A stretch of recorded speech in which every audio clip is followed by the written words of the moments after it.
Prepare ಆಗಿ ಬಂದಿದೆ. ಅವ್ರು ಸುಧಾ ಬರ್ಗೂರ್ ಅಂದ್ರು ನನ್ಗೆಲ್ಲ ಮರ್ತೇ ಹೋಯ್ತು. ಎಲ್ಲರಿಗೂ ನವರಾತ್ರಿ ಹಬ್ಬದ ಹಾರ್ದಿಕ ಶುಭಾಶಯಗಳು. Thank you. Okay, out of curiosity ಒಂದು ಕ್ವೆಶನ್ ಕೇಳ್ತಾ ಇದ್ದೀನಿ. ಎಷ್ಟು ಜನಕ್ಕೆ ಇಲ್ಲಿ ನಾನು ಗೊತ್ತು? ಕೈ ಎತ್ತಿ. ನನ್ನ ಗಂಡ ಮತ್ತೆ ಮೇಲ್ಗಡೆ ಮನೆಯವ್ರಿಗಷ್ಟೇ. Fine, maybe 1% of the population. ಯಾಕಂದ್ರೆ ಸ್ಟ್ರೇಂಜರ್ಸ್ ಮುಂದೆ ಕಾಮಿಡಿ ಮಾಡುವಾಗ ಸ್ವಲ್ಪ ಕಾನ್ಫಿಡೆನ್ಸ್ ಇರುತ್ತೆ, ಅವ್ರು ಜಡ್ಜ್ ಮಾಡಲ್ಲ. ಆದ್ರೆ ಪ್ರಾಬ್ಲಮ್ ಹೆಂಗ್ ಗೊತ್ತಾ, ನಮ್ಮ ಅತ್ತೆ ಮಾವ ಕೂಡ ಕ್ರೌಡಲ್ಲಿ ಇದ್ದಾರೆ. ನಾನಿವಾಗ ಅವ್ರ ಮಗನ ಬಗ್ಗೆ ಏನೋ ಕಾಮಿಡಿ ಮಾಡೋಕ್ಕಾಗಲ್ಲ. ಸೊ ನನ್ನ ಹಸ್ಬೆಂಡ್ನ ಪಕ್ಕಕ್ಕಿಟ್ಟು ಬೇರೆಯವ್ರ ಹಸ್ಬೆಂಡ್ ಬಗ್ಗೆ ಅಂತೂ ಕಾಮಿಡಿ ಮಾಡ್ಬೋದಲ್ವಾ? ಇಲ್ಲಿ ಯಾರಾದ್ರೂ ನೋಡಿ, ಎಲ್ರೂ ತುಂಬಾ ಚೆನ್ನಾಗಿ ಹೊಳಿತಾ ಇದ್ದೀರಾ, ಆದ್ರೆ ನಮ್ಮ ಶ್ರೀನಿವಾಸ್ ಸರ್ ಮುಖದಲ್ಲಿ ಎಕ್ಸ್ಟ್ರಾ ಗ್ಲೋ ಕಾಣ್ತಿದೆ. ಯಾಕೆ? ಯಾರಿಗಾದ್ರೂ ಐಡಿಯಾ ಇದೆಯಾ?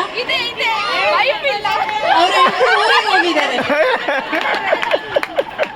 ನೀವು ಯೂಶಲಿ ಯಾವ್ದಾದ್ರು ಸ್ಟ್ಯಾಂಡ್ ಅಪ್ ಕಾಮಿಡಿ ನೋಡಿ ಯಾರಾದ್ರೂ ಹೇಳ್ತಾರೆ ಸಿಂಗಲ್ಸ್ ಎಲ್ಲ ನಾಯ್ಸ್ ಮಾಡಿ ಅಂತ. ಬಟ್ ನನಗೆ ಡಿಫ್ರೆಂಟ್ ಆಗಿ ಹೇಳ್ತಿದ್ದೀನಿ. ಮದ್ವೆ ಆಗಿರೋ ಲೇಡೀಸ್ ಎಲ್ಲ ಸ್ವಲ್ಪ ಸೌಂಡ್ ಮಾಡಿ. ಸೂಪರ್. ಇವಾಗ ಅದನ್ನೇ ಮದ್ವೆ ಆಗಿರೋ ಗಂಡಸ್ರಿಗೆ ಮಾಡಕ್ ಹೇಳೋಣ. ಗಂಡಸ್ರೆಲ್ಲ ಸ್ವಲ್ಪ ಸೌಂಡ್ ಮಾಡಿ. ನಮ್ ಗಂಡಸ್ರು ನಾವು ನನಗೆ ಗೊತ್ತಾಗ್ತಾ ಇದೆ, ಮನೇಲಂತೂ ಹೆಂಡ್ತಿದೇನ್ ಮಾತಾಡಕ್ ಬಿಡಲ್ಲ. ಮತ್ತೆ ಹೆಂಡ್ತಿದಿರನ್ ಸುಮ್ನೆ ನಾ ಮಾತಾಯರು ಅಂತ ಕರೆಯೋದು. ಮಾತಾಯರು ಅಂದ್ರೇನೆ ಮಾತಾಡ್ತಾ ಇರ್ತಾರೆ ಅಂತ. ಸೊ ಹೇಳ್ತಾ ಇರ್ತಾರೆ, ಅಯ್ಯೋ ಹೆಂಡತಿ ತುಂಬಾ ಕಾಟ ಕೊಡ್ತಾರಪ್ಪ, ಪಾಪ ಕೆಲಸ ಎಲ್ಲ ಅವರೇ ಮಾಡ್ತಾರೆ. ಆದ್ರೆ ಜನಕ್ಕೆ ಗೊತ್ತಿಲ್ಲ ಗಂಡಂದಿರ ಕಡೆಯಿಂದನೂ ನಮಗೆ ತುಂಬಾ ತೊಂದರೆ ಆಗತ್ತೆ ಅಂತ. ಏನ್ ಗೊತ್ತಾ, ಪಾಪ ಅಂತ ಹೇಳ್ತಾರೆ. ಇವಾಗ ನೋಡಿ, ಬೇರೆಯವ್ರನ್ನ ನೋಡಿದ್ರೆ ಅನ್ಸುತ್ತೆ, ನಾವ್ ಹೇಳ್ತೀವಿ ಅಯ್ಯೋ ನಮ್ ಶ್ರೀನಿ ಸರ್ ಎಷ್ಟೋ ಒಳ್ಳೆಯವ್ರ ಹೆಂಡತಿನ ತುಂಬಾ ಚೆನ್ನಾಗಿ ನೋಡ್ಕೊಂತಾರೆ. ಅದೇ ತರ ಹೊರಗಡೆಯವರು ಅಷ್ಟೇ, ನಿಮ್ PPS ತುಂಬಾ ಚೆನ್ನಾಗಿದೆ, ಏನ್ ಲೈಟಿಂಗು, ಏನ್ ಸೆಲೆಬ್ರೇಷನ್ಸ್ ಅಂತ.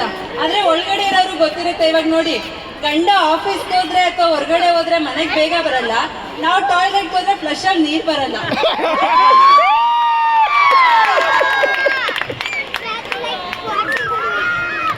ಇದೆಲ್ಲ ಸರಿ, ಇದೆಲ್ಲ ಜೋಕ್ಸ್ ಮಾಡ್ಬೇಕು ಮದ್ವೆ ಬಗ್ಗೆ ಅಂದ್ರೆ ಫಸ್ಟ್ ಆಫ್ ಆಲ್ ಮದ್ವೆ ಆಗಲೇಬೇಕು. ಈ ಮದ್ವೆ ಜನ ಯಾಕೆ ಆಗ್ತಾರೆ ಗೊತ್ತಾ? Most of the people self interest ಇಂದ ಆಗಲ್ಲ. ಪಕ್ಕದ ಮನೆ ಶೀಲಾ ಆಂಟಿ, ಏನಮ್ಮ ವಯಸ್ಸು 25 ಆಯ್ತು, ಇನ್ನೂ ಮದ್ವೆನೇ ಆಗಿಲ್ಲ. ಹೊರಗಡೆ ಎಲ್ಲಾದ್ರೂ ಹೋಗ್ತಿದ್ರೆ ಬಸ್ಸಲ್ಲಿ ಯಾರೋ ವಯಸ್ಸಾಗಿರೋ ಆಂಟಿ, ಅವ್ರು ಯಾರಂತಾನೂ ಗೊತ್ತಿರಲ್ಲ. ಏನಮ್ಮ ಮದ್ವೆ ಆಗಿದ್ಯಾ? ಗಂಡ ಎಲ್ಲಿನವರು? ನಮಗೆ ಮದ್ವೆ ಆಗೇ ಇರಲ್ಲ. ಸ್ವಲ್ಪ ಜನ ಸೊಸೈಟಿಯಲ್ ಪ್ರೆಷರ್ಗೆ ಮದ್ವೆ ಆಗ್ತಾರೆ, ಇನ್ ಸ್ವಲ್ಪ ಜನ ಹಾಸ್ಟೆಲ್ ಫುಡ್ ತಿನ್ನೋಕ್ಕಾಗದೆ ಮದ್ವೆ ಆಗ್ತಾರೆ.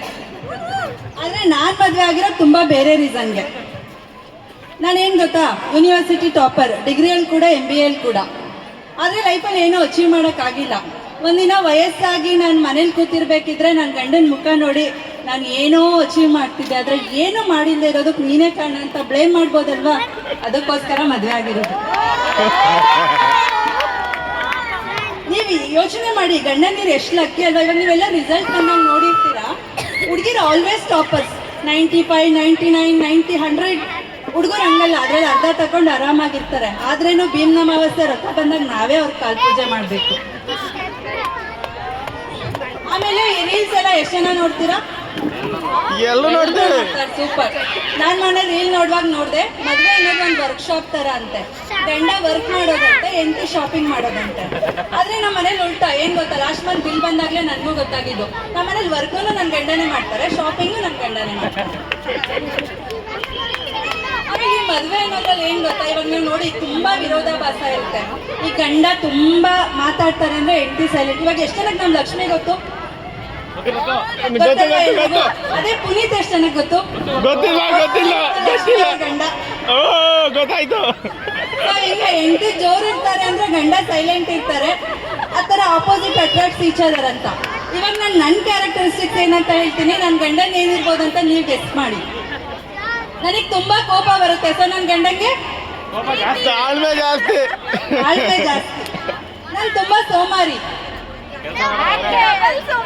ನನ್ ಗಂಡನ ಕೆಲಸ ಮಾಡೋದು. ನಾನು ನೋಡೋದ್ರಲ್ಲೂ ಆವ್ರೇಜ್, ಬಟ್ ನನ್ನ ಗಂಡ ಸೂಪರ್. ಆದ್ರೆ ಏನ್ ಗೊತ್ತಾ, ನಾನು ತುಂಬಾ ಒಳ್ಳೆಯವಳು. ನಮ್ಮ ಅತ್ತೆ ಮಾವ ಇದಾರಲ್ವ, ನಾನು ಅದನ್ನ ಡೈರೆಕ್ಟ್ ಆಗಿ ಹೇಳಕ್ಕಾಗಲ್ಲ. ಆಮೇಲೆ ನನ್ನ ಗಂಡ ಏನ್ ಗೊತ್ತಾ, ತುಂಬಾ ಕಾಮ್ ಅಂಡ್ ಕಂಪೋಸ್. ಏನೋ ತಲೆ ಹೋಗೋ ಸಿಚುವೇಶನ್, ಇನ್ನು 5 ನಿಮಿಷದಲ್ಲಿ ಪ್ರೋಗ್ರಾಮ್ ಸ್ಟಾರ್ಟ್ ಇರು, ಆರಾಮಾಗಿ ಹೋಗೋಣ, ನೆಮ್ಮದಿಯಾಗಿ ಹೋಗೋಣ, ಆ ಥರ ಆಯ್ತಾ? ಯಾಕೆ ಗೊತ್ತಾ, ಅವ್ರು ಮೈಸೂರವರು. ಎಷ್ಟು ಜನ ಮೈಸೂರವ್ರು ಇದ್ದೀರಾ? Mysuru people super. ನನ್ನ ಗಂಡ ಯಾಕೆ ಅಷ್ಟು ಕಾಮ್ ಕಂಪೋಸ್ ಗೊತ್ತಾ? ಮೈಸೂರು ಅಂದ್ರೆ ಏನ್ ಹೇಳಿ, ಮಹಿಷಾಸುರನ್ ಊರು. ಮಹಿಷ ಅಂದ್ರೆ ಕೋಣ. ಅದಕ್ಕೆ ಈಗ ನೋಡಿ ನೀವು ಮೈಸೂರವರು ನೋಡಿ ತುಂಬಾ ಕಾಮನ್ ಕಂಪೋಸ್. ಇವಾಗ ನಮ್ಗೆಲ್ಲ ನಾವೆಲ್ಲ ಲೈಕ್ ತುಮಕೂರವರು, ದಾವಣಗೆರೆ, ಹುಬ್ಳಿ ಅವ್ರು ಬೇರೆ ಬೇರೆ ಕಡೆಯಿಂದ ಬಂದಿದ್ದೀರಾ. ನಿಮ್ಗೆಲ್ಲ ಏನ್ ಹೇಳ್ತಾರೆ, ಇವಾಗ ಕಷ್ಟಪಡಿ ನೀವು ಆಮೇಲೆ ತುಂಬಾ ಚೆನ್ನಾಗಿರ್ಬೋದು ಅಂತ ಹೇಳ್ತಾರೆ. ಬಟ್ ಮೈಸೂರವ್ರು ನಂಗೆ ಹೇಳೋದೇ ಇಲ್ಲ, ಯಾಕಂದ್ರೆ ಅವ್ರು ಹುಟ್ಟಾನೆ ರಿಟೈರ್ಮೆಂಟ್ ಲೈಫಲ್ಲಿ ಹುಟ್ಬಿಟ್ಟಿರ್ತಾರೆ. ನೀವು ನೋಡಿ ಯಾವ್ದಾದ್ರು ಖಾಲಿ ರೋಡ್ ಇರುತ್ತೆ, ರಾಯಲ್ ಎನ್ಫೀಲ್ಡ್ ಅವ್ನು 40 km/h ಹೋಗ್ತಿದ್ದಾನಂದ್ರೆ ಅವ್ರ ಪಕ್ಕ ಮೈಸೂರವರೇ ಆಗಿರ್ತಾರೆ. ಅವ್ರ ರಿಜಿಸ್ಟ್ರೇಷನ್ KA 09 ಆಗಿರುತ್ತೆ. ಇಷ್ಟು ಒಳ್ಳೆ ಮೈಸೂರನ್ನ ನಾವು ಸ್ವರ್ಗ ಅಂತ ಯಾಕೆ ಕರಿತೀವಿ ಗೊತ್ತಾ? ನಾವು ಮೈಸೂರಿಗೆ ಹೋದ್ರೆ ಟೈಮ್ ಹೋಗೋದು ಗೊತ್ತೇ ಆಗಲ್ಲ. ಯಾಕೆ ಹೇಳಿ, ಸ್ವರ್ಗದಲ್ಲೂ ಅಷ್ಟೇ 5 ನಿಮಿಷ ಆದ್ರೆ ಭೂಲೋಕದಲ್ಲಿ 5 hours ಅಂತ ಹೇಳ್ತಾರಲ್ಲ, ಆ ತರ ಮೈಸೂರು ಇಸ್ ಸ್ವರ್ಗ. Chairs for Mysore. ತುಂಬಾ ಜನ ರಿಟೈರ್ಡ್ ಲೈಫ್ ನ ಮೈಸೂರಲ್ಲಿ ಮಾಡ್ಬೇಕು ಅನ್ಕೊಂತಾರೆ. ಯಾಕೆ ಗೊತ್ತಾ? ಸತ್ಮೇಲಂತೂ ಸ್ವರ್ಗಕ್ಕೆ ಹೋಗ್ತೀವೋ ಇಲ್ವೋ ಗೊತ್ತಿಲ್ಲ, ಬದುಕಿರುವಾಗಲೇ ಸ್ವರ್ಗದಲ್ಲಿ ಇಟ್ಬಿಡೋಣ ಅಂತ. ಸೊ ಇಷ್ಟೆಲ್ಲ ಆದ್ಮೇಲೆ ಏನ್ ಗೊತ್ತಾ, ಗಂಡ ಹೆಂಡತಿ ತುಂಬಾ ಇರುತ್ತೆ. ಲೈಕ್ ಅದು ಮುಗಿದೇ ಇರೋದೇ ಬಿಡಿ, ತುಂಬಾ ಅಂದ್ರೆ ತುಂಬಾನೇ ಇರುತ್ತೆ. ಆದ್ರೆ ಕೆಲವೊಂದು ಇರುತ್ತೆ ಏನಂದ್ರೆ ಅನಾಯಿಂಗ್ ಮಾಡೋದು. ಈಗ ನಮ್ಮ ಯಜಮಾನ್ರೆ ಏನ್ ಗೊತ್ತಾ, ನನ್ನ ತಲೆಗೆ ಹುಳ ಬಿಡೋದು. ಮಲಗ್ತಾ ಇರ್ತೀನಿ, ಇನ್ನೇನ್ ನೈಟ್ ನಿದ್ದೆ ಬರ್ಬೇಕು, ಕಣ್ಣು ಮುಚ್ಚಬೇಕು. ಕಂದ ಏನಪ್ಪ ನನಗೆ ಏನೋ ಒಂದು ಹೇಳ್ಬೇಕು ಅನ್ಸ್ತಿದೆ, ಪರವಾಗಿಲ್ಲ ಬಿಡು ನಾಳೆ ಹೇಳ್ತೀನಿ. ಸೊ ಇಡೀ ರಾತ್ರಿ ನಾನು ನಿದ್ದೆ ಇಲ್ಲದೆ ಏನ್ ಹೇಳ್ಬೇಕು ಅನ್ಕೊಂಡಿದ್ರು ಈ ತರ ಜೀವನ ಮಾಡ್ತಾರೆ. ಅದೇ ತರ ಆಫೀಸಲ್ಲಿ ಏನೋ ಇಂಪಾರ್ಟೆಂಟ್ ಮೀಟಿಂಗ್ ಇರುತ್ತೆ, ಒಂದು ಮೆಸೇಜ್ ಕಳಿಸ್ಬಿಟ್ಟು ಡಿಲೀಟ್ ಮಾಡ್ಬಿಡೋದು, ತಲೆಗುಳ ಏನಿದು ಅಂತ. ಹುಡುಗಿರೇನು ಕಮ್ಮಿ ಇಲ್ಲ.